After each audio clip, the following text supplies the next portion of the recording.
Visitors to the World's Fair in Chicago saw the Hall of Progress, a huge pavilion projecting the future of transportation, sponsored by General Motors. To share some of these novel ideas with the rest of America, General Motors produced the Parade of Progress. Starting in 1935, this remarkable cavalcade of science and engineering concepts toured the nation, stopping at hundreds of small towns and rural communities, entertaining depression-weary audiences with visions of how new technology could enrich their lives. One of the most popular highlights of the Parade of Progress was Our American Crossroads, which we're about to see, much as it was first seen by audiences in 1940. Return with us now, back through the years, to the last days of the Depression, as General Motors proudly presents Our American Crossroads.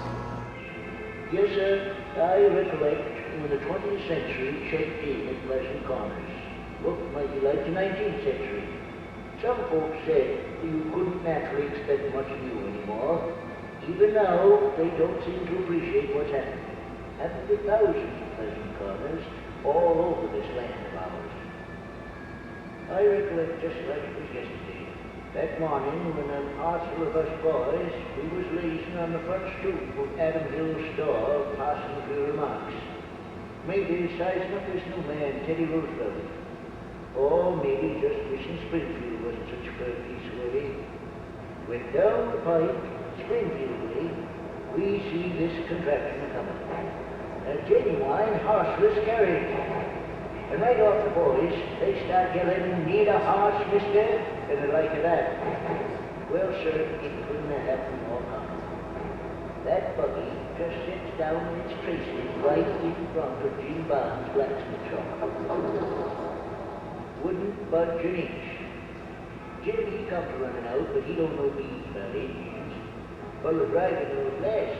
Upshot is, danged if he don't have to get a horse. All of us felt right sorry for that fellow, wasting his money on a fool device like that. Well, sir, it must have been along about 1908 that them horseless buggies, they began bounding by so often, maybe two in the same day, that Jim Barnes, he went and built himself a garage and started tinkering with engines regularly. In 1914, the state surfaced the Springfield Pike.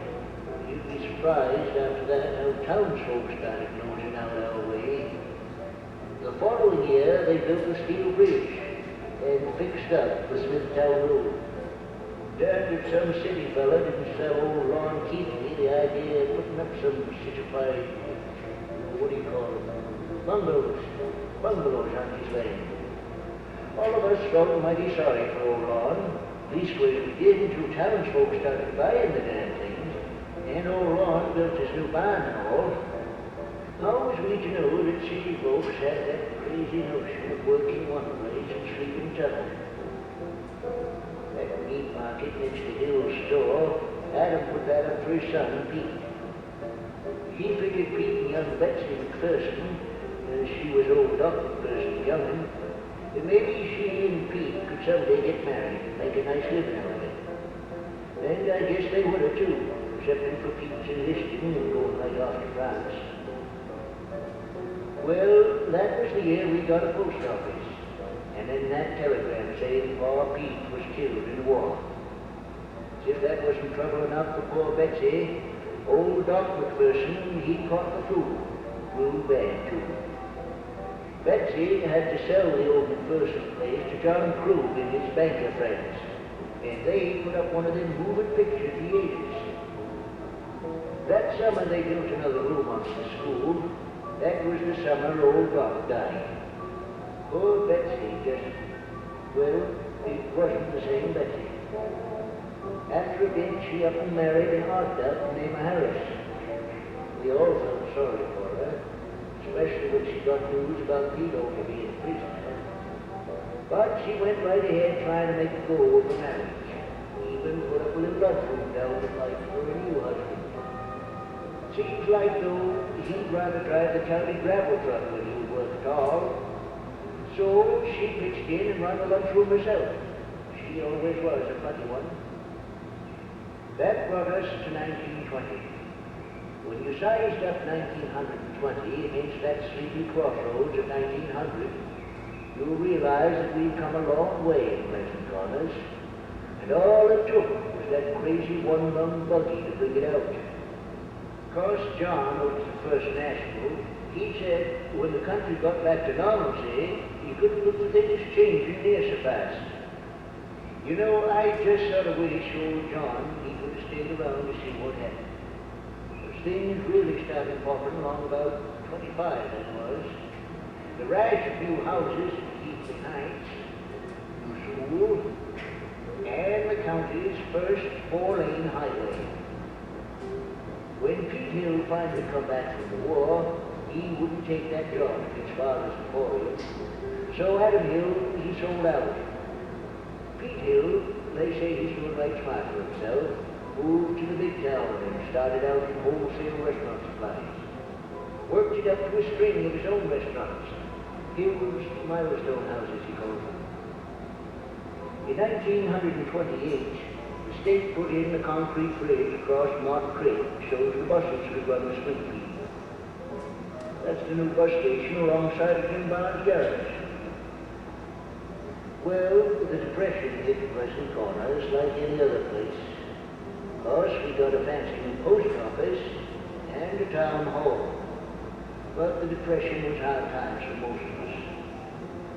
Poor Betsy McPherson, or rather Harris, she would have lost the lunch wagon if that old town husband of hers hadn't got drunk and fallen the creek. He drowned. Of course, all of us were sorry for her, but as a matter of fact, as soon as she didn't have all them Iowa mules raining down on her, why, Betsy, she begun putting some money away. And 'twasn't long before she put up the farmer's market and bought a Hills Milestone House franchise. And down the pike there, the Siesta Motel. What's more, the big boss of the Milestone House chain, Pete Hill that is, he dropped over last week to inspect his newest place. You know, it wouldn't surprise me one bit if Betsy and Pete Hill got married after all. Well, that about brings us up to date on Pleasant Corners. They went and rebuilt the theater, and Jim Barnes built a new service station and showroom.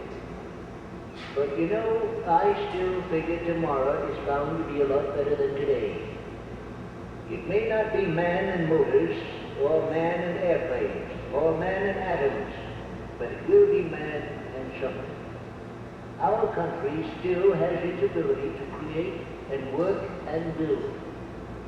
It's just now gathering itself together for its next leap forward. And boy, I'd sure like to be here to see that jump.